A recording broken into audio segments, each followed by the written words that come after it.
But this knowing, insofar it is not a matter of arcana, consists of facts, though often of a purely spiritual nature, and not theories. Thus, for example, reincarnation, here's where we're going to get into reincarnation. Thus, for example, reincarnation is in no way a theory which one has to believe or not believe. In Hermeticism, no one would dream of putting forward a case in order to persuade or even to dissuade people of the truth of reincarnation theory. For the Hermeticist, it is a fact which is either known through experience or ignored. Just as one does not make up propaganda for or against the fact that we sleep at night and wake up anew each morning, for this is a matter of experience, so is the fact that we die and are born anew a matter of experience, i.e., either one has certainty about it or else one does not. But those who are certain should know that ignorance of reincarnation often has very profound and even sublime reasons associated with the vocation of the person in question.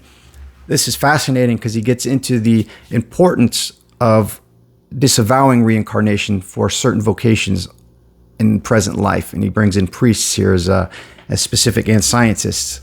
So he says, when, for example, a person has a vocation which demands a maximum of concentration in the present, he may renounce all spiritual memories of the past. Because the awakened memory is not always beneficial, it is often a burden. It is so above all when it is a matter of a vocation which demands an attitude entirely free of all prejudice, as is the case with the vocation of priest, doctor, and judge. The priest, doctor, and judge have to concentrate themselves in such a way on the tasks of the present that they must not be distracted by memories of former existences. Now, he's not saying there that one would need to persuade the priest, the doctor, and the judge against the idea of, or the concept of reincarnation. It's just not a focus for this vocation. Moving on, one can perform miracles without the memory of former lives, as was the case with the Holy Vicar of Ars, and one can also perform miracles wholly in possession of this memory, as was the case of Monsieur Philippe of Lyons. For reincarnation is neither a dogma, i.e. truth, necessary for salvation, nor a heresy, contrary to a truth necessary for salvation. It is simply a fact of experience, just as sleep and heredity are. As such, it is neutral. Everything depends on its interpretation. Not sure. Let me know what you think about this claim on reincarnation so far, if you don't mind, in the comments. Everything depends on its interpretation. One can interpret it in such a manner as to make it a hymn to the glory of God, and one can interpret it in such a manner to make it blasphemy. When one says to forgive is to grant the opportunity to begin again, God forgives more than 70 times, always granting us opportunities anew. What infinite goodness of God! Here is an interpretation to the glory of God. But one says there's a mechanism of infinite evolution and one is morally determined by previous lives. There is no grace. There is only the law of cause and effect. And this is a blasphemous interpretation. It reduces God to the function of the engineer of a moral machine. Reincarnation is in no way an exception in what is liable to a double interpretation. In fact, every pertinent fact is liable to it. Thus, for example, heredity can be interpreted in the sense of complete determinism, therefore excluding freedom and thus also morality.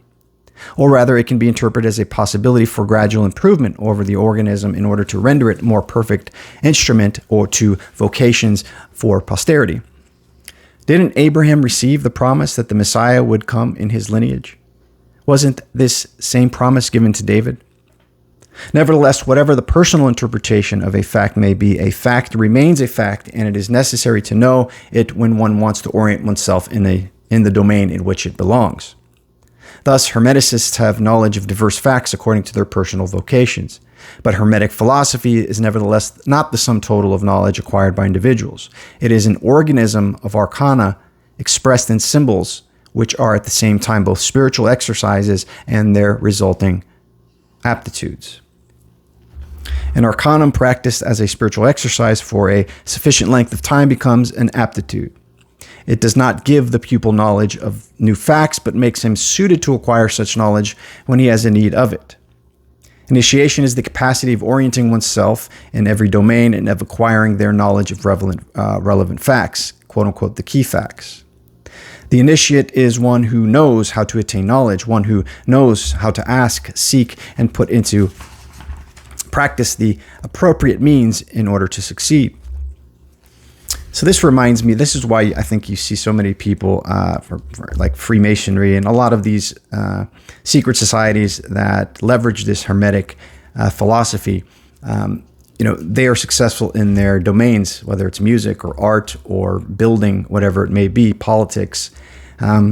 But just there's a big problem there, right? And it's this general orientation that this Hermetic philosophy, this Hermeticism can be used and is most apparent to us in its use as a disintegrating force.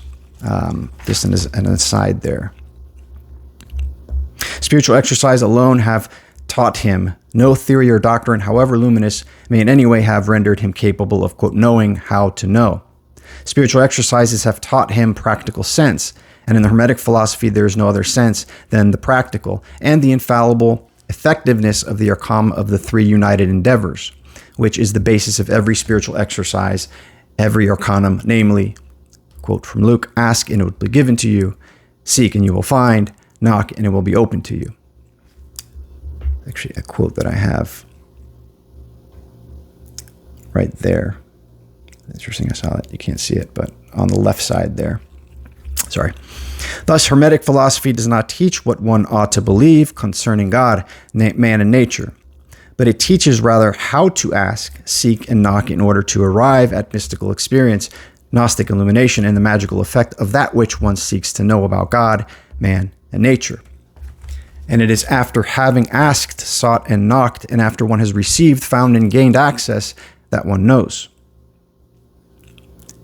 This kind of knowing, and this is the ultimate definition of the Emperor here, this kind of knowing, the certainty of the synthetic comprehension of mystical experience, Gnostic revelation, and magical effort is the Emperor. This is the practical teaching of the fourth card of the Tarot.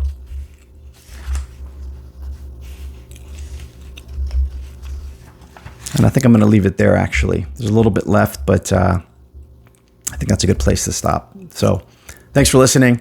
I hope you got this far from part one as well. Let me know what you guys think.